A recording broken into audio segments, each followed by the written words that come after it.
Development కానీ సంక్షేమ కార్యక్రమాలు కానీ లేవు. సో ఇంత దారుణమైన ఇది ప్రశ్నించకుండా, ఈ అన్యాయాలను ప్రశ్నించకుండా ఉండే రకంగా హింసాకాండం సృష్టించి తప్పుడు కేసులు పెట్టి అరాచకం క్రియేట్ చేసి నా పాలన, దీనికి ఇప్పుడు ఆ రోజు మామకు పొడిచిన వాడు వెన్నుపోటు, ఈరోజు రాష్ట్ర ప్రజలు 5 కోట్ల మంది ప్రజలకు వెన్నుపోటు అన్నాం కానీ యాక్చువల్ అయితే స్ట్రైట్ పోటే ఎదురుగానే నిలబెట్టి పొడిచాడు. దీనికి పేటెంట్ హక్కు ఎవరిదంటే చంద్రబాబు గారిది కాబట్టి వెన్నుపోటు అంటే వెన్నుపోటు దినంగా జూన్ 4న జరపాలని పార్టీ నిర్ణయించింది. అధ్యక్షులు ఇప్పటికే ప్రకటించారు జగన్మోహన్ రెడ్డి గారు.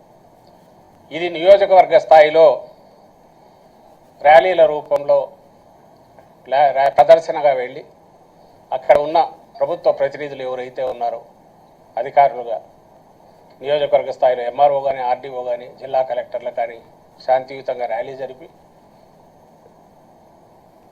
మన నిరసన తెలియజేసి ఏ రకంగా మోసం చేశారో చెప్పి, ఇప్పటికైనా ఆ రోజు ఇచ్చిన హామీలు తొలి ఏడాదిలో ఇప్పటికే ఎంత ఎగరగొట్టారో చెప్పి ఈ మొత్తం పెండింగ్ బకాయిలతో సహా ప్రజలకు చెల్లించమని చెప్పి డిమాండ్ చేస్తూ వినతి పత్రాలు సమర్పించాలని నిర్ణయించాము. అందుకు తగిన రకంగా సన్నాహాలు జరుగుతున్నాయి.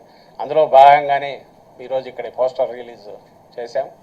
ఆ పోస్టర్ చూస్తేనే అర్థమవుతుంది ఆయన ఎంత బలంగా పొడిచాడు అనేది.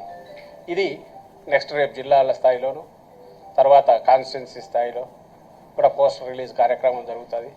దీంట్లో పార్టీ నాయకులు కార్యకర్తలే కాకుండా మోసాలకు గురైన అన్ని వర్గాల ప్రజలు వీలైనంతగా వాళ్ళు కూడా పాల్గొని ఆ గొంతు ఎంత బలంగా ఎలుగెత్తి నినదించాలంటే చంద్రబాబు ఆ దెబ్బకు కొంచెం ఆయన దిగి వచ్చి తాను ఇచ్చిన హామీలు నిలపకపోతే తన ఉనికికే ప్రమాదం, రాజకీయంగా తన ఉనికికే ప్రమాదం అనేది గుర్తించి ఇప్పటికైనా ఆ హామీలు నెరవేర్చాలనే ప్రెషర్ బిల్డప్ అయ్యే రకంగా అన్ని వర్గాల ప్రజలు పాల్గొనాలని కోరుతూ దానికి సంబంధించిన పోస్టర్ కార్యక్రమం ఈరోజు విడుదల కార్యక్రమం చేశాం. Thank you.